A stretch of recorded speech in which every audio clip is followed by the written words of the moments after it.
Whatever life has, you take, right? Whatever life throws your way, you have no choice but to go through it. And that's because life has its ups and its downs, doesn't it? It has its peaks, it has its valleys. One minute you're on top of the world, the next minute you feel like you've fallen into a deep pit, and you don't know how you're going to climb out of it. It's funny, I often think about when you're having your best day, like the best day ever. My daughter's famous for that. Even every little thing, hey, they will say, "This is the best day ever." It's like, oh, we get cupcakes after dinner. This is the best day ever. That's kind of what she's known for. It's the best day ever. But how often is it do you stop to think that when someone is having their best day ever, somebody somewhere is having their worst day ever, right? It's the ebbs and flows of life. We all get our turn on top or on the bottom. And for us, this past year has been one with many valleys, many low points in it. For those of you who don't know us and don't know my wife, Aubrey, she was diagnosed with breast cancer back in March. And she's very young, mid-30s only. It's not even time for her to be screened for that yet. And yet, here she is with this diagnosis that just came out of the blue. And a year has been filled with a lot of doctor's offices, a lot of checkups, a lot of clinics, a lot of hospitals, right? A lot of things that go into something like that. And she's only now at the end of her treatment schedule, all these months later, having had 6 rounds of chemotherapy, after having had surgery, radiation treatments, 25 separate radiation treatments that just ended before we left. And it's a lot to go through in a single year. It's a lot of difficulties, a lot of questions are asked when something like this happens. And thankfully, she's at the end of the process now, and all of the scans show no trace of cancer, which is excellent news, wonderful news. We were given a very difficult situation, but God has brought us to this point. But the questions still remain. Why does something like this happen? Why does suffering happen at all? And that's a more general question that we have, and perhaps we can answer that as far as the world itself is concerned, right? Why is there suffering in the world? Well, you could say that man has rejected God since the Garden of Eden. There's been no real beseeching of God. There's been no reference to his majesty, and very few people actually treat God as the Almighty. And if they don't want his help, it then is logical to assume they may not be getting his help, right? But that works on a global scale. But the question I want to ponder today is more specifically, why does suffering happen to God's people? Why is it that a Christian might have a very difficult time suffering in their life, whereas somebody who isn't called, someone who doesn't have that connection from God, doesn't have those issues? How is that a thing? So I want to ponder that question today and ask the question, is there an answer? Is there an answer in the Bible? Is there a reason that this happens, and is this something that we can discover? So I want to start with the book of Job. Now, for those of you who don't know, the book of Job is considered perhaps the oldest book in the Bible, right? Many people say it was written even before the book of Moses was written. And it tells the story of a man named Job who was described in the early verses as righteous and blameless by God. God is saying, my servant Job, there's no man like him on earth. He's righteous and he's blameless. We'll read that in a moment. But the book, it comes with controversy. And the controversy is that people are perplexed by it, because in it you have a man who is considered to be righteous, and yet God allows him to go through this terrible, terrible period of suffering. And it's controversial because there isn't really a clear answer that you can point to say, why did Job have to go through this? So it's not my intent to do a deep dive on a book that is 42 chapters. I just want to go over the highlights of it as an introduction to the question that we have before us. Perhaps we can discover some things that will help reveal the answers to this question. So in the book of Job, let's go to Job, start in chapter 1, start in verse 1. I'll give you the introduction to this. So Job 1 and verse 6 we'll start in. Job 1, verse 6. It says, "Now there was a day when the sons of God came to present themselves before the Lord, and Satan also came among them." So the devil makes an appearance in heaven before the throne of God. "And the Lord said to Satan, 'From where do you come?' So Satan answered the Lord and said, 'I'm going to and fro on the earth, and from walking back and forth on it.'" And verse 8, "Then the Lord said to Satan, 'Have you considered my servant Job, that there is none like him on earth, a blameless and upright man, one who fears God and shuns evil?' So Satan answered the Lord and said, 'Does Job fear God for nothing? Have you not made a hedge around him, around his household, and all around on every side? That have you blessed the work of his hands, and his possessions have increased in the land? But now stretch out your hand and touch all that he has, and he will surely curse you to your face.' So the Lord said to Satan, 'Behold, all that he has is in your power. Only do not lay a hand on his person.' And Satan went out from the presence of the Lord." So that's just the introduction to the book. Satan comes before God. God points to his servant Job. The indication is that Satan is already walking back and forth on the earth, considering these people. So God points him out, and Satan makes the bold claim that Job only is faithful to you. He only worships you because you protect him. You do everything for him. You keep him safe, and if you didn't, he would surely curse you to your face. Now that is a bold claim to make. And then God allows him to do that. And then I said it was 42 chapters. For the next 40 chapters plus, you have this situation where Satan continually torments Job, who's considered righteous, takes away so many things from him. His children die. His health itself is attacked. And he's just absolutely miserable to the point where Job wishes that he wasn't even born. But it says throughout all of this that Job does not curse God. He did not blame God for the situation that he had, and he didn't say that God, at least at first, that God was tormenting him unjustly or unfairly. Before we go further, I do want to point out that in the situation where Satan comes before the throne of God to accuse Job, there is a reference in Revelation 12 and verse 10, where it talks about Satan being thrown out of heaven as he who continuously accuses the brethren day and night. So it is an interesting side note to consider that perhaps this event in the book of Job isn't the only time Satan comes before God with accusations towards the faithful. And if he's doing this night and day continuously, it does raise the question, perhaps your name has come up in those discussions. Perhaps my name has. Perhaps Satan at some point points to one of the brethren and says, if you do this to this person, he won't be faithful, or he isn't so great. So it's just something to consider, that Satan is an active role in our lives in the fact that he's continually on the prowl trying to go after the children of God. But I digress from that point, because that isn't really the conversation I want to focus on. But in the narrative, God expresses confidence in Job that Job will be able to withstand the trials. And as I said, Job does not break when Satan continually pushes at him, insisting that he will curse God if he loses everything. So the things that Job loses, I mentioned his children, his health, he loses his wealth. He's described at the beginning of the book as the wealthiest or the greatest individual inside his entire region. So he's not a poor man by any means.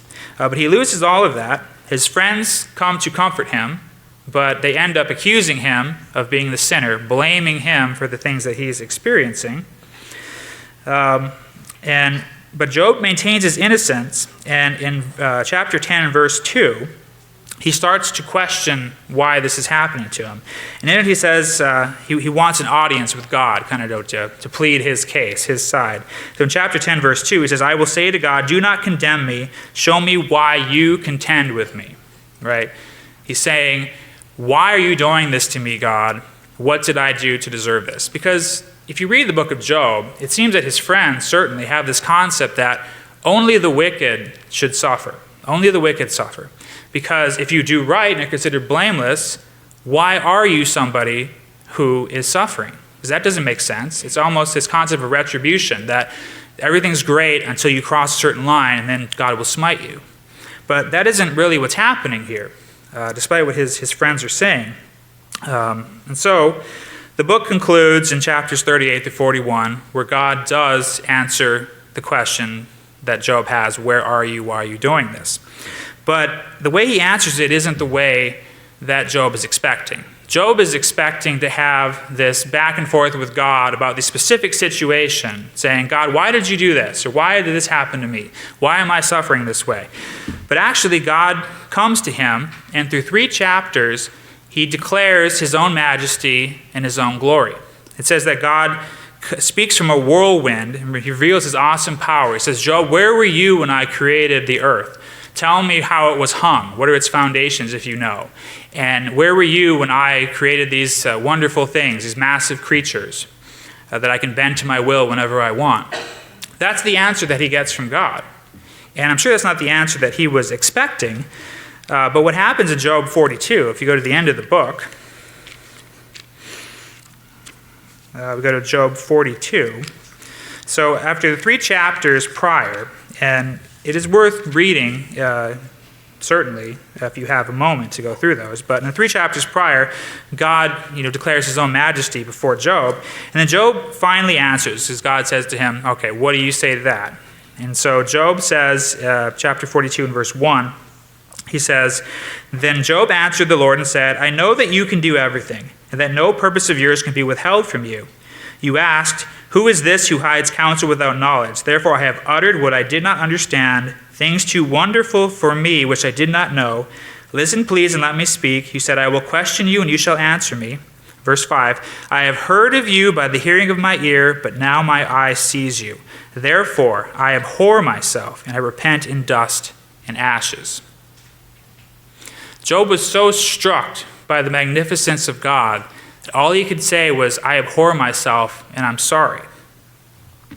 And this is part of what perplexes people. What is it that Job is sorry for? What is it that he did if he's a blameless man? But he's so in awe of God at this point, he only sees himself as weak. And he sees himself as human, as so much less than God, that's his reaction. And we'll get back to that question in a moment, but to wrap up the narrative of the story, God blesses Job again, restores his wealth. He doubles everything that he had previously. And that's how the book ends, with Job being blessed and restored once again. But this book doesn't offer a simple answer to the question of why the suffering took place.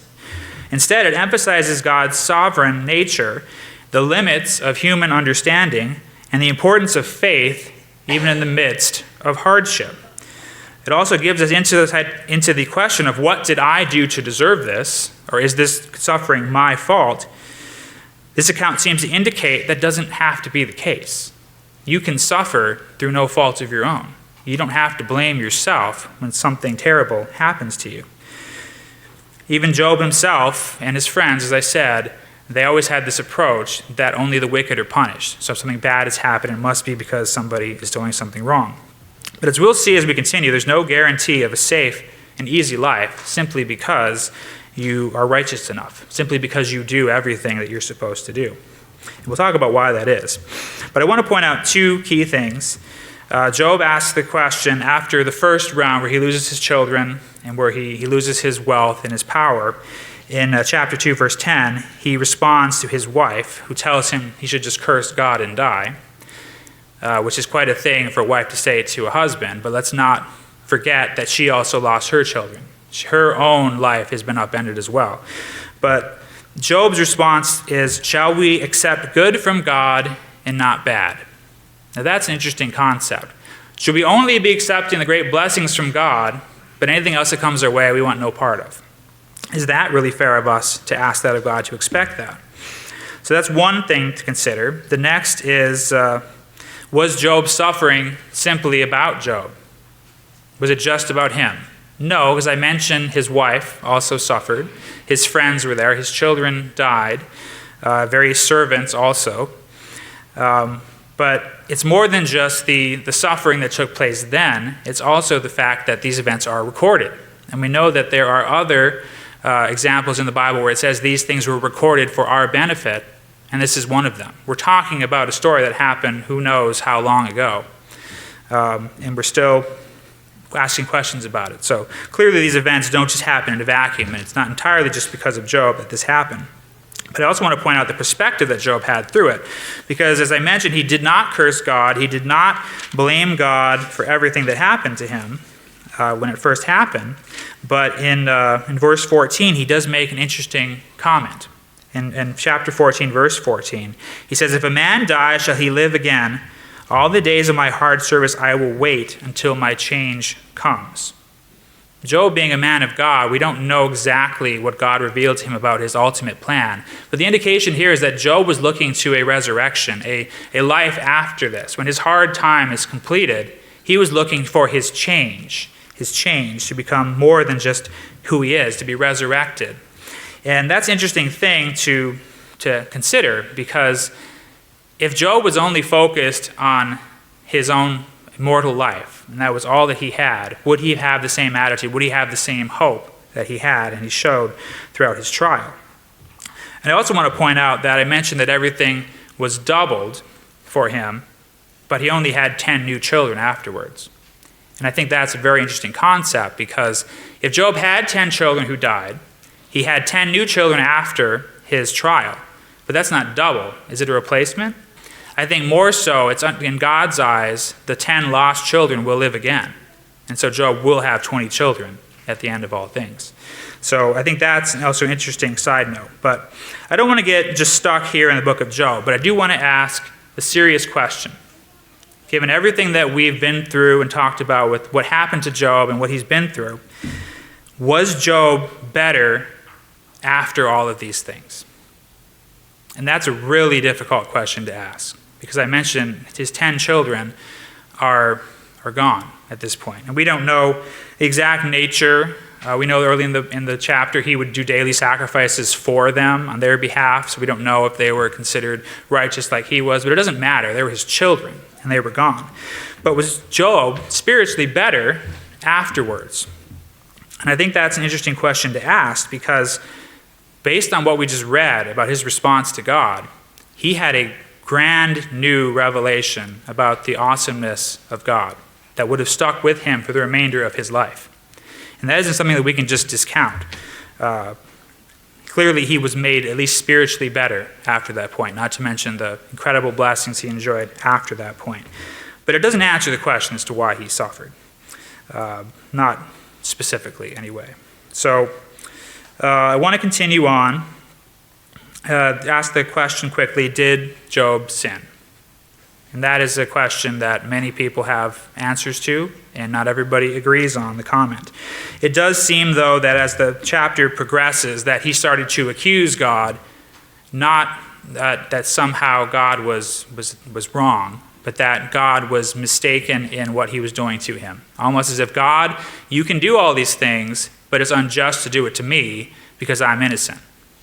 And that was kind of his mindset. It became more accusatory as he went on, which is why I think God responded in the way that he did. So he wanted to argue his case before God as an equal, but God had other options in mind. God wanted to show him how wonderful he was and how little Job actually understands about the grand plans that God has in store for him and for all of the people.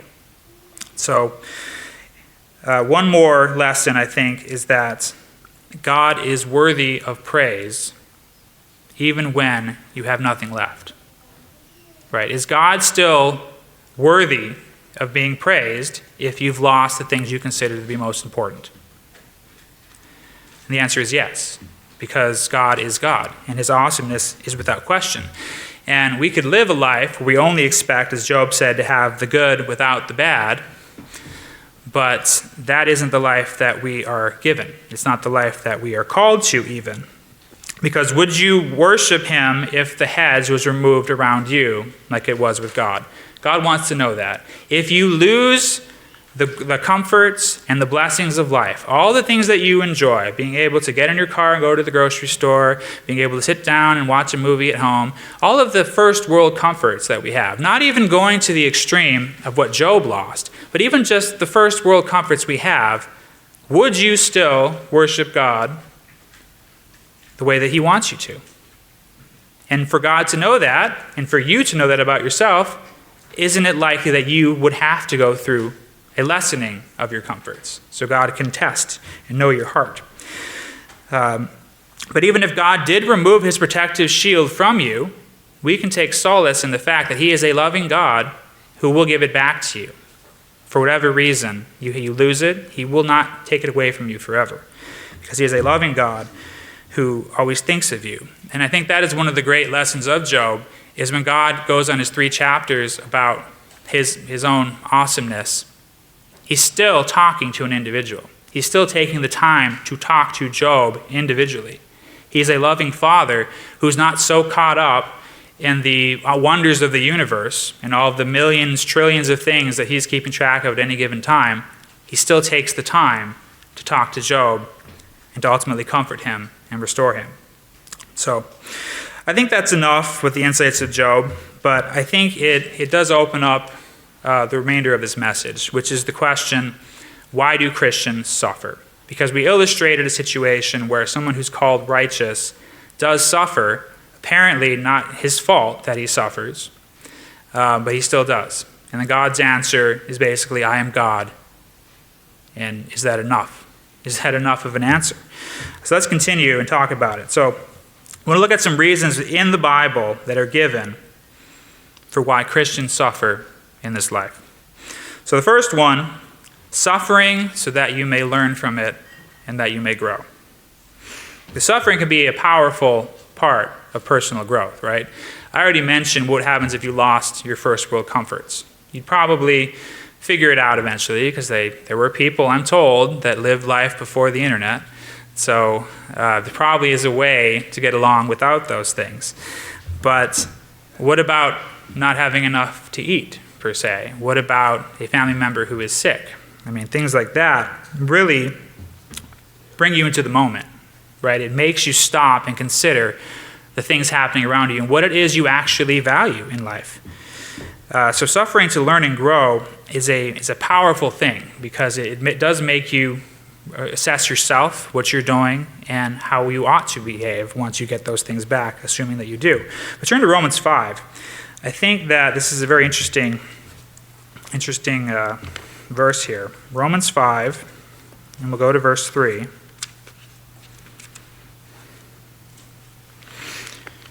Romans 5, and we'll read verse 3. It says, not only that, but we also glory in tribulations, knowing that tribulation produces perseverance, and perseverance character, and character hope. Now hope does not disappoint, because the love of God has been poured out in our hearts by the Holy Spirit that was given to us. Perseverance, character, all of these things that we say we want, that we're told that we need, we're being told here that it is tribulations that produce these things. It's what makes you more patient. It's what makes you want to continue on the path. Paul is writing here in Romans something that is very uncomfortable for us to hear, that it is these points of suffering that make you better. And there are obviously different exponential levels of suffering in our human experience, but the point is clear. Why are you going to stop and consider what you need to change about yourself if everything's just going so well? And in James 1, 2 through 4, I'll just read it. James 1, 2, chapter 1, verses 2 through 4. It says, consider it pure joy, my brothers and sisters, whenever you face trials of various kinds, because you know that the testing of your faith produces perseverance. Let perseverance finish its work so that you may be mature and complete, not lacking anything. Again, the same concept. Rejoice in your trials. Rejoice in your suffering. That is not at all our first reaction, is it? By any means. And yet, it's in the Bible. So suffering can produce things in you that no other part of your life can. And that is part of the human experience. We aren't so wonderful that we just learn everything the first time the easy way. A lot of us have thick heads. We need to have it, pushed into us a little more forcefully. All right, second one. Suffering due to your own mistakes. This is also one that is uncomfortable. I mentioned that it seems that Job didn't suffer because of his own sins, right? But you can suffer because of your sins. There are results that happen, natural results even, that happens for sinful life and sinful actions. Even repented sins can have lasting consequence. Not that God doesn't forgive you, of course he does, but that there are still consequences for the actions that you have. The obvious one being, or one of the examples, many of them, is in David's own life. The situation with Bathsheba, with Uriah and his death, David putting him to death. The child that was born, God said, had to die because there had to be a consequence in front of all of Israel because the sin was done within Israel. So even though David repents, David is restored by God, and God spares his own life, he is told there is a consequence. We sin, perhaps, by saying something to someone we shouldn't, right? We say something terrible to them in a moment of anger, and even if we go to them and ask for their forgiveness, they'll say they forgive us, but has the dynamic of their relationship changed? Has that outburst created a lasting effect with them? It's the same concept. Things that we do that we regret doing later still can have actual lasting effects within our own life. In Galatians 6, verse 7, it says, "Do not be deceived. God cannot be mocked. A man reaps what he sows. Whoever sows to please their flesh from the flesh will reap destruction. Whoever sows to please the Spirit from the Spirit will reap eternal life." So it emphasizes a sowing and reaping concept that is throughout the Bible. All right, let's go to the next one. Suffering as a test. A test. And this is where God wants to know where your heart is. Do you suffer because God needs to know where you are? And perhaps Job is a good example of that. Perhaps he isn't. But one that does come to mind is the story of Abraham. When Abraham was told to sacrifice Isaac, and all that went through that, it wasn't like it was just a few minutes and God says, you don't have to sacrifice Isaac. Abraham had to get up. He had to travel all the way to the mountain. He had to build the altar, all with the intention of sacrificing his own son, and all of the emotional misery that went with that. For before God said, "Now I know, Abraham, now I know that you are faithful." So that's an example of God testing you. And David himself says in Psalm 139, verse 23, says, "Search me, God, and know my heart. Test me and know my anxious thoughts. See if there's any offensive way in me and lead me in the way everlasting." How many of us are at a spiritual point where we're asking God, why don't you test me today? Why don't you make things difficult for me today? Let's see where I'm at. See if there's anything I need to change. That is an amazing spiritual point to reach. And perhaps that's why one of the reasons why David is called a man after God's own heart. Because that is a very difficult point to reach. But the answer is, it's self-evident that there are moments God will need to test you. So perhaps your suffering is due to that. I'm going to go through a couple more. Each one of these could be extensively researched, but I want to cover the reasons that I think that Christians suffer today. And one of them is suffering for God's glory. Now that one we see throughout the Bible. The apostles who were with Jesus, how many of them died a martyr's death? Right? How many prophets were killed? All for the glory of God. Even an example where Jesus, there's a blind man, the apostles ask him, "Rabbi, why was this man born blind?" And Jesus says, it was for the glory of God. He was born blind so that I could heal him now and you could see and you believe. Imagine living your whole life blind just for a lesson to be made, an example to be made of you. That must be a very difficult burden to bear. But we're still talking about it today, far past the lifetime of that individual. So the glory of God is continually being praised even after his life. So suffering for that reason. There's also the example of Paul himself. We're not going to read it, but it's in 2 Corinthians 12 if you want to, where Paul has what's considered, what he calls a thorn in his flesh, right? There's something wrong, a malady that Paul has, the apostle, that God chooses not to heal. And Paul says to him, or says to us, I prayed 3 times God would lift this burden from me. And God said no. God said, my grace is sufficient for you. Because his suffering was necessary as far as God was concerned. I do find it interesting, though, going back, so we talked about Job with Satan accusing the brethren, Satan accusing Job, that Paul calls that thorn in the flesh a messenger of Satan, saying Satan essentially put this here to make my work in your service difficult. But God said, my grace is sufficient for you. My strength is enough to keep you going. So suffering for the glory of God. And then there's another one that is difficult. Suffering because it allows us to relate to others. What if you were the only person who never suffered? Everybody else around you was suffering. Would there be a gap there perhaps you could not reach? Can imagined suffering only go so far? Or does actual life experience help you relate better to other people? In 2 Corinthians chapter 1, in verse 3, I have it here. 2 Corinthians 1, verse 3. It says, praise be to God and Father of our Lord Jesus Christ, the Father of compassion and the God of all comfort, who comforts us in our troubles so that we can comfort those in any trouble with the comfort we ourselves have received from God. Comforting one another with the comfort that God gives us. Is that possible unless you need comfort from God? And the answer is no. Suffering is one of those common things in the human experience that we all go through. Big or small, everyone's got a different level of it. But everybody knows what it feels like to be miserable, to suffer, to wonder when this trial will end, if it will at all. Imagine a future in God's kingdom where you are in the family of God, and God gives you responsibility to teach someone from this life who does not know his way. What is more effective? Having a lifetime of personal experience in which to talk to that person, say, I went through the world, I've been tempted, I've had to make difficult decisions to choose to stay faithful to God, and you can do it too, and here's how. Is that more effective? Or is it more effective being told by that same person, God protected you from everything, it was so easy for you, you never had a problem at all? No one can make that claim in our respect. We've lived through this life. We are living through this life now. The difficulties, the highs and the lows. Because the commonality between people is important to make that connection. So I think that's why it says that we need to comfort one another with the same comfort that we get from God.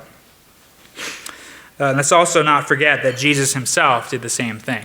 Right? He came, he suffered, and he died as a human in a way, death far worse than what we can imagine. And he was totally innocent. There was nothing that needed to be punished. He didn't have to go through that suffering, but he chose to do that for our own sakes. So let's always keep that in mind too.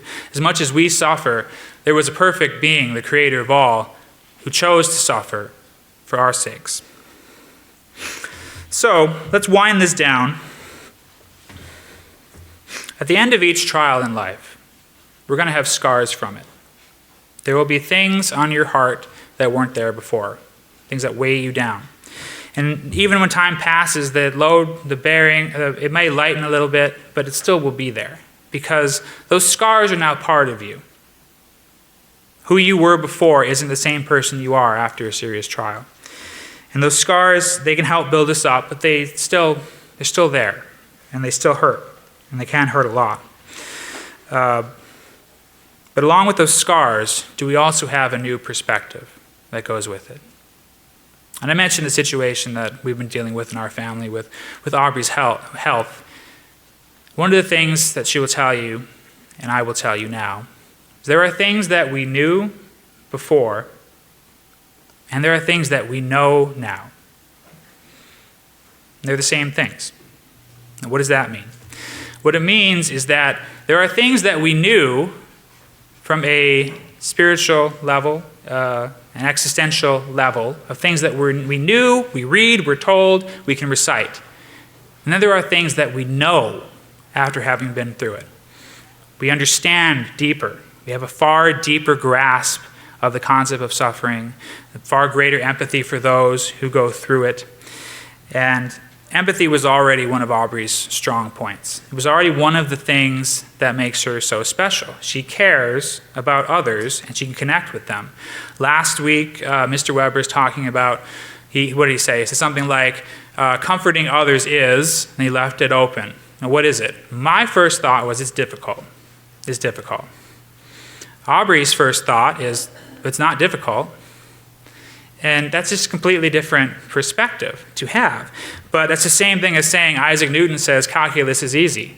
Einstein says science isn't that hard. I mean, if you have it inside of you like she does, it's a natural part of you. And yet, it has been greatly magnified after the situation because of everything she went through. She can make those connections. She can tell you stories of connecting with other people who have cancer and connecting with them on a level she couldn't have before, understanding what they're going through, lifting them up. Being able to tell stories like this now. This entire message, the genesis of it is a situation we went through. So here I am sharing these thoughts because of what she went through. So can we say, why did this have to happen? No. We cannot just lay it out and tell you why these things had to happen. But we can tell you the things that we learned from it. I think that's a very important thing. All right, 2 more scriptures. 1, Romans 8:28. It's a memory verse. If you don't have it memorized, try to memorize it. We know all things work together for those who love God, for those who are called according to his purpose. All things will work together. That is a promise from God. That doesn't mean it's going to be easy. It doesn't mean you're not going to suffer, have difficult times from time to time, but let us not also forget the tremendous blessings that we all enjoy on a daily basis. If you ask someone how their week was, probably the negative response would be, well, I had this one thing happen to me on one day and it really made me upset. Did they mention all the other blessings that happened the other 6 days? No, this is not our human nature. But we need to take that approach. Because the final thing that I have listed here, the reasons why Christians suffer, is because it causes us to desire something better. It causes us to desire something better. If this world were so easy and so comfortable, would you be urgently praying for the return of Jesus Christ every day? Would you realize how serious it is that the new kingdom has to come? What is the deal we're even given? I mean, is God telling us that if you, in your short days of your human life, if you serve me, if you follow me, even when it's difficult, I will give you eternity as a member of my family? That's really what's being offered. Chase after God, proclaim Jesus as Lord, follow them, obey, do everything that God asks you to do, and in exchange, he will give you eternity in his kingdom. When you put it that way, it isn't really a difficult question, as if the sufferings in this life are worth it. Because there are those who came before us that found that offer so valuable that they gave their lives for it. Think of the Hebrews chapter 11 with all of the heroes of faith. It says, these all died not having received the promises, but having seen it afar off. They saw the future and they were so convicted of it, they gave up their lives in pursuit of it. So I would say that suffering, if nothing else, it causes us to realize how important it is to get to the next world and to make it serious, to be serious about it. So we've explored many concepts today, and while we've seen many biblical reasons why a Christian suffers, we don't have all the answers. Right? We can't say in every particular instance this is why this had to happen the way that it did. Who can say why someone gets unexpected bad medical news? Who can say why a terrible accident happens to a member of the faith on the way to the feast or anything like that might happen? Why do the innocent seem to bear so much of the grief that is around us? We don't have clear answers for this, but like what God told Job, it was more of an assurance that he was in charge of all things. That's what he told him. All of the things that happen in the universe are there because I put them there.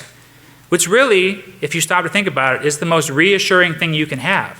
That even though terrible things happen, God is in charge of all things. And we know he's a loving God because we've all felt his love. We know that. That's not even in question. So, our human perspective is often tragically limited, especially when we face trials. We see only the immediate pain, the immediate suffering, the injustice that we claim, and we struggle to understand why a loving God would allow this to happen. But while we may only see the storm, we don't see the rainbow that God has after it. While we may feel lost in the darkness, he sees the light that will ultimately guide us. Therefore, we must learn to trust in his perfect vision, to believe that even in our darkest moments, he is working all things out for our good, like it says in Romans. Romans 8:18. We'll close with this.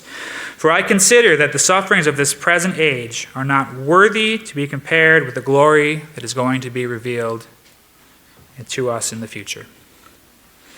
A lot of things to consider, brethren, but we are very happy to be here with our San Diego family, and we look forward to seeing you after church.